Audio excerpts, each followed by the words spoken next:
Colsubsidio, con todo lo que te mereces.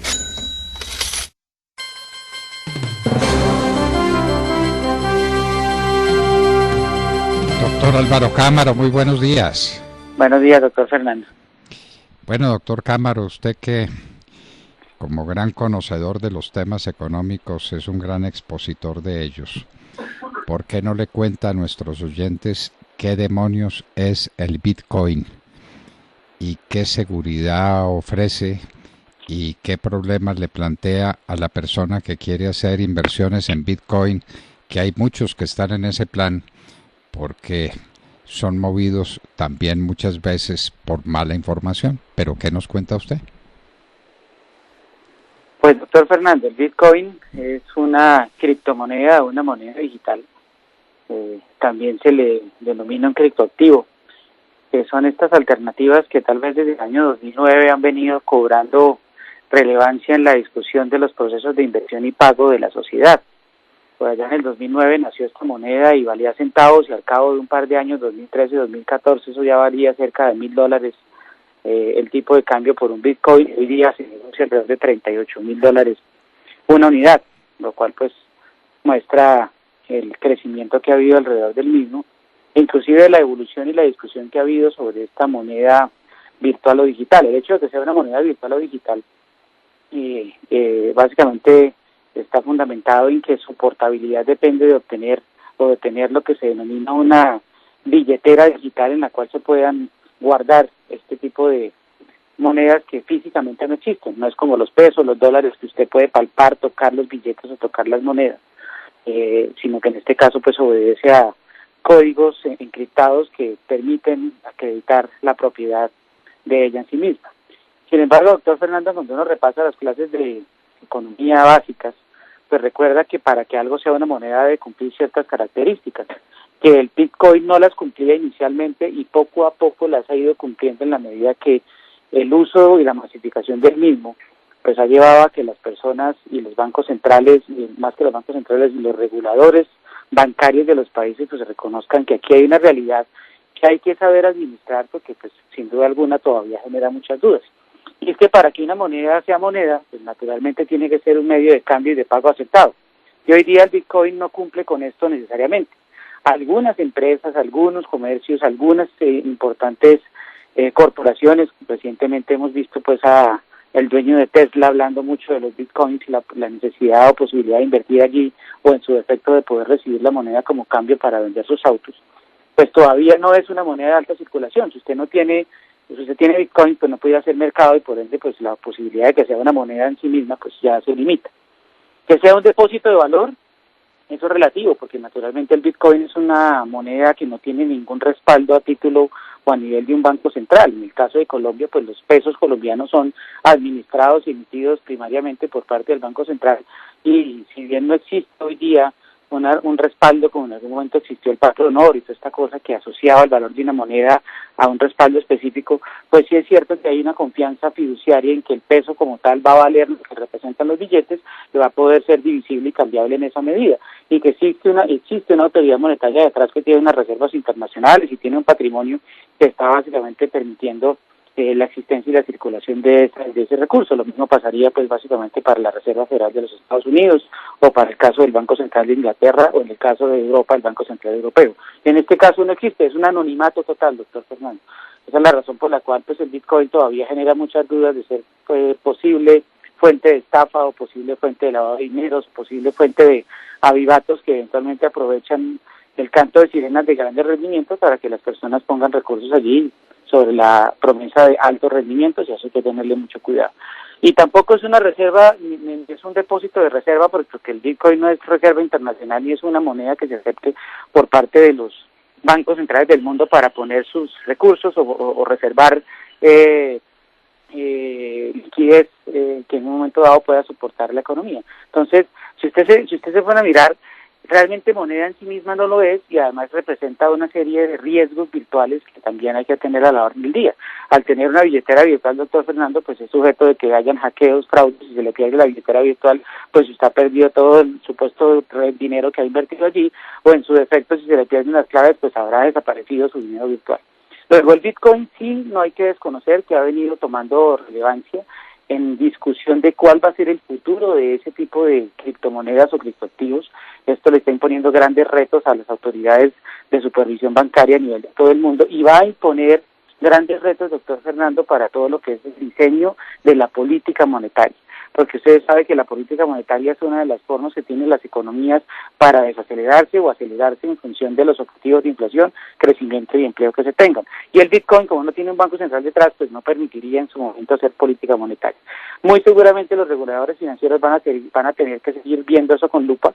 Se ha prestado para toda clase pues de especulaciones, de pirámides, de pérdidas de recursos, pero no se puede desconocer que sí es un tema que está en la discusión de grandes empresarios como Elon Musk, el dueño de Tesla, o inclusive de grandes bancos de inversión que ya están contemplando los criptoactivos o criptomonedas como alternativas de inversión. Pero hay una premisa básica: uno no invierte en lo que no conoce y en lo que no entiende. Luego es mejor dejar pasar el Bitcoin hasta que eso no esté más claro. Desde luego hay que dejar pasar mientras las cosas no están claras. Si no están claras, porque uno dice por qué sube o por qué baja el Bitcoin. Uno sabe por qué baja el dólar y puede darse explicaciones, por qué baja con respecto al euro, o por qué baja con respecto al rublo o a lo que sea. Hay una lógica económica. En el Bitcoin, ¿qué hay? O es especulación pura y uno se siente esperar a ver qué pasa y qué hacen otros con el Bitcoin sin que tenga una lógica interna que permita aproximarse a su valor real. Por ahora es un tema netamente de especulación y de expectativa porque no obedece a ningún tipo de flujo de comercio o de balanzas de pagos o de balanzas cambiarias entre países o de políticas monetarias asociadas a la Reserva Federal de los Estados Unidos, el Banco Central Europeo o cualquier autoridad de este tipo. Hoy día se mueve porque el señor de Tesla dijo que iba a recibir los bitcoins como medio de pago y eventualmente iba a invertir allí parte de su inmensa fortuna. Se mueve porque recientemente el señor de El Salvador, este presidente bastante controvertido, muy joven, él decidió que el Bitcoin iba a ser legal en El Salvador y eso generó cierto optimismo y movió un poco la cotización al alza.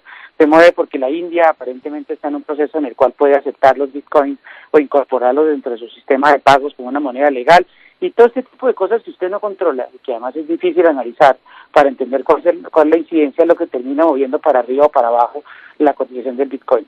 Luego, le insisto, creo que esas cosas no son una inversión recomendable para quien quiere construir futuro y sobre todo invertir con cierta tranquilidad, al menos de entender que está invirtiendo en cosas que son líquidas y que no tienen volatilidades como la que registra el Bitcoin. De centavos en el 2009 hoy día vale $40,000 y puede bajar a 30,000, baja a 25,000, puede subir a 38,000. Luego, les insisto, en lo que uno no conoce y no entiende es mejor pasar. Doctor Álvaro Cámaro, ¿y cuáles son las perspectivas en este momento de la economía mundial? Ahí a uno le llegan buenas noticias de la economía de los Estados Unidos, a Europa la ve un tanto estancada, la China gana y gana terreno. En este momento, para ustedes los especialistas, ¿cómo está la economía del mundo? ¿En época de expansión, en época de bonanza o en época de espera? ¿Cuál es la situación? En general yo diría, doctor Fernando, que estamos en una época de recuperación. Claramente lo que estamos intentando hacer en todas las economías es recobrar el terreno perdido por la pandemia en el 2020 y esa es la expectativa y la apuesta que tienen muchos. Hoy día, digamos que la mayor previsión de crecimiento pues la sigue teniendo China con tasas de crecimiento proyectadas alrededor del 8,5%. La Reserva Federal de los Estados Unidos la semana pasada anunció que está esperando que los Estados Unidos crezca el 7 y no el 6,5 que antes se pensaba.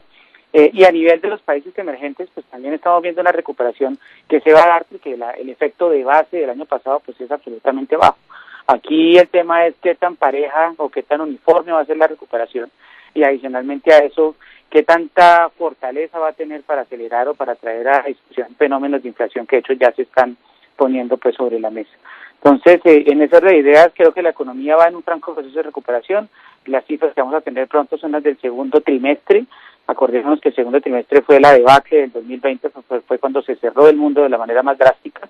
Luego vamos a tener crecimientos muy importantes, pero que, insisto, obedecen más al efecto base. La economía mundial se estará recuperando a niveles prepandémicos tal vez hacia finales del 2022. Algunas podrían lograrlo un poquito antes, como es el caso de China, inclusive de los Estados Unidos, pero en general las economías de América Latina, donde está Colombia, si nos va bien vamos a finales del 2022, otras van a ser en el 2023, o tenemos el caso de economías como la Argentina, cuya previsión a niveles de recuperación prepandémica está para el 2026. Entonces es un proceso de recuperación lento, que va a depender claramente de la consolidación de los procesos de vacunación, ya en unos países avanzando más rápido que en otros. Estados Unidos ha sido un ejemplo de eso, China igual. Esto naturalmente unido a que tanto eso genere confianza, que tanto genere recuperación de empleos, que tanto se fortalezca la demanda y que tan rápido podamos superar las crisis o las rupturas de las cadenas de abastecimiento para que el exceso de demanda no se nos convierta en presiones de inflación que naturalmente pueden complicarle la vida a los bancos centrales, que ya están discutiendo cuándo van a retirar el estímulo. Esa fue la discusión de la Reserva Federal la semana pasada, es cuándo va a empezar a quitar, a desacelerar subiendo las tasas de interés. Se supone pues que está para el 2023, pero ya cada vez hay más consenso que la economía aparentemente va a necesitar menos estímulos en meses venideros.